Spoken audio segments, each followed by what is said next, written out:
Welcome back to the Works Breeders' Cup 2014, presented by Remington Park. For Tonalist, it was a huge moment in the spring, stopping the Triple Crown run of California Chrome by taking the Belmont.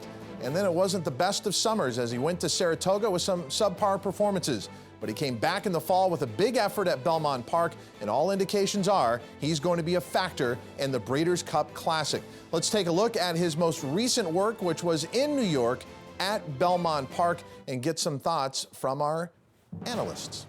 Yeah, this was back on Saturday morning, his final work before he shipped. And Tonalist, to me, the one thing you can take about this work is the way he looks physically. Great condition. He's not a flashy workhorse. It wasn't a flashy work, but we're just trying to see how he looks after a tough campaign with the Belmont, the Jockey Club Gold Cup, and he's hitting the ground well.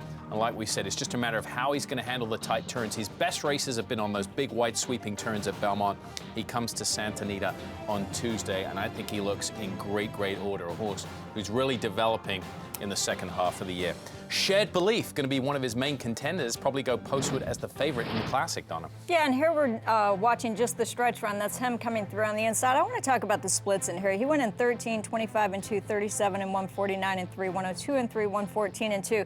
The internal fractions equate to a 13, a 12 and a 2, a 12 and a 1, a 12 and a 2. Now he slows down to a 13, but then in that last eighth of a mile, he picks it up to an 11 and 4, and that's what we like. We like to see this strong finish and a nice gallop out. That's why we like the work. Let's expand on those fractions a little bit more, Donna. When you're talking about those, the first set of numbers you gave were like after the opening quarter, the half mile, the three-quarter. Then the internal fractions you're talking about, that's the eighth of a mile times, right? Yeah, I'm sorry, I should have explained that. And you like to see him go 12, 12, 12, and 12, but like I said the other day, ideally, they go like 12 and 2, and then 12 and 1, and then 12 and an 11 and 4 at the end is very nice, especially after a 5/8 mile work like that. So I love the fact that after that kind of a drill, he finished up with an 11 and 4 and a nice gallop out. Yeah, for the folks at home, I think it's important to say 12s. Horses that do 8s and 12s, that's equivalent to a very good work. When you shade a 12, particularly at the end of a work, that's a real positive sign. So 3/8 in 36, a half mile in 48. There you go. 5/8 in a minute. That's 12, Right. 12, 12.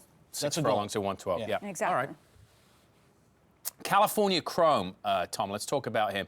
You know, he had the little bump in the radar in his last race, but as we've watched his last couple of works, he seems to be coming into the Classic in much better order. So we've talked about him moving a little bit better over the track when he first gets the track, loosening up better, and his work's being very good. But one thing we haven't mentioned is California Chrome's weight. So I was in the barn with him at the Preakness this year, and the races had taken a toll on him. He had lost weight, he had gotten skinny. Looking at him now, he has regained that weight. This is a horse I think you're going to see the best of California Chrome on Saturday. Bigger question is, what were you doing at the Preakness? I asked my owner that afterwards, too. Oh. California Chrome, that was him working. He was out at Santa Anita. He took a 5 a.m. van ride yesterday morning from Los Alamitos. Took about an hour to get to Santa Anita. And this is him this morning.